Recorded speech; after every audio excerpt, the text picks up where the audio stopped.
Por fim, uma outra pergunta aí, desafio para vocês. Existe voz ativa com sujeito passivo? Essa pergunta é mais interessante do que parece. Olha só, normalmente a gente pensa assim, o que é uma voz ativa?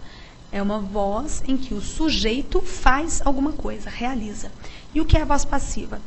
É uma voz em que o sujeito recebe alguma coisa.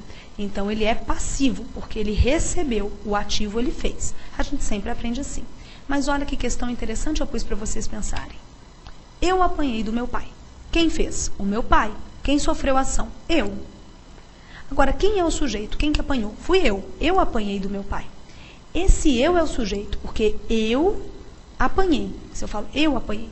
Mas ele é um sujeito que fez mesmo a ação ou ele recebeu a ação? Na verdade, ele recebeu.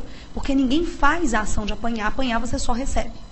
Então, você não pode classificar apenas uma voz ativa e uma voz passiva por elemento de sujeito ativo e sujeito passivo. Você tem que olhar a questão do verbo. Esse apanhei, eu apanhei, tu apanhaste, ele apanhou, ele está conjugado de uma forma que nós temos uma voz ativa. Para ter a voz passiva, ou eu vou ter os dois verbos, ou que é a locução, né, com o verbo auxiliar e o verbo principal, ou eu vou ter a partícula se me auxiliando na composição de uma voz passiva sintética. Então, na voz passiva analítica, eu vou ter o verbo auxiliar, o verbo principal, pelo menos dois, e na voz passiva sintética, eu vou ter o uso do se. Né?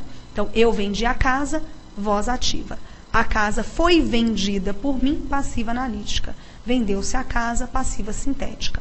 Então, na verdade, você não pode classificar só voz ativa e voz passiva olhando o sujeito. É importante olhar as questões do verbo também. Aqui nós temos um exemplo em eu apanhei do meu pai, de um sujeito passivo, porque ele recebeu por uma questão semântica do verbo, apanhar não tem jeito de fazer, só de receber.